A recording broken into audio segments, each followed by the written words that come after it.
bắt group cho việc xử lý group nhóm lóng này năng như mà thời ca demo pk copy tích từ không file bị một file tới tràn file chẳng được chẳng cho má nhóm mà toàn miền SV sản xuất data đấy ai đã lắp nó bán việc toàn miền tế chẳng nhóm thời ca right SV sản xuất data nó nhóm touch SV sản xuất data ok chẳng nhómประกาศ បាន SV 30 data តមកទៀតអីដែលខ្ញុំត្រូវធ្វើខ្ញុំត្រូវ write SV 30 data ហ្នឹងឲ្យបាន100ឡើងចឹងខ្ញុំ show ដល់ មកខ្ញុំ write hello miss SV 30បាន100ឡើងចូលទៅក្នុង file SV 30 data អូខេស្ងាត់ជ្រាបឃើញថាតែជាវាសុខសប្បាយខ្ញុំកាត់ SV 30 data មកអូខេចឹងគឺថា file របស់ខ្ញុំបាន100ឡើងមែនមានតិចនៅក្នុងនោះមាន content តិច100ឡើងអញ្ចឹងអីដែលខ្ញុំត្រូវធ្វើបន្ទាប់ខ្ញុំបង្កើត folder data copy មាន folder សំទោសខ្ញុំបង្កើត file data copy ពី10ដល់100ហ្នឹងដោយមានចន្លោះ10បានន័យថាយើងបង្កើត10 20 20 20 30 30 40អញ្ចឹងទៅអញ្ចឹងខ្ញុំអាចបង្កើតដល់ហ្នឹងបានតែប្រើ tag ទៅដែរណាខ្ញុំ copy script ខ្ញុំមកខ្ញុំ run អូខេអញ្ចឹងឃើញថាខ្ញុំបង្កើតបាន file នេះ data copy ពី10ដល់100មានចន្លោះ10អញ្ចឹងអីដែលខ្ញុំត្រូវធ្វើបន្តទៀតខ្ញុំត្រូវ copy align នៅក្នុង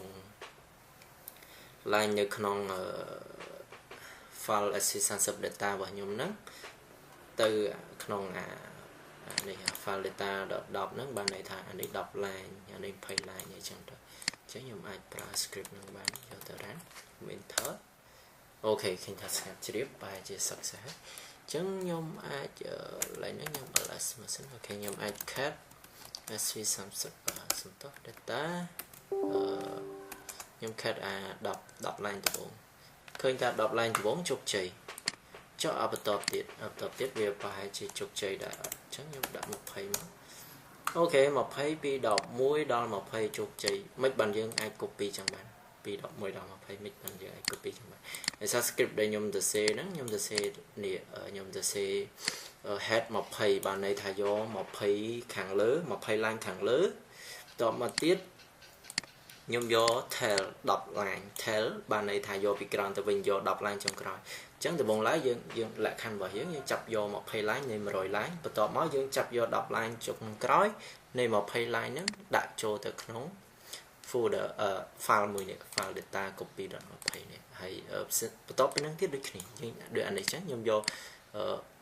30 line ខាងលើ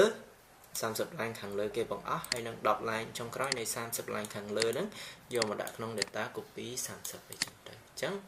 ឃើញថាផ្សេងទៀតក៏អាចដូចគ្នាដែរអញ្ចឹងយើងអាច cut មើលឧទាហរណ៍មើល100គេឃើញថាពី91ដល់100បានន័យថាវាចាប់តាមលក្ខខណ្ឌដែលយើងទៅសេឲ្យអញ្ចឹងវីដេអូដូចជាមានតែប៉ុណ្ណឹងទេសូមអរគុណនិងសូមគោរពលា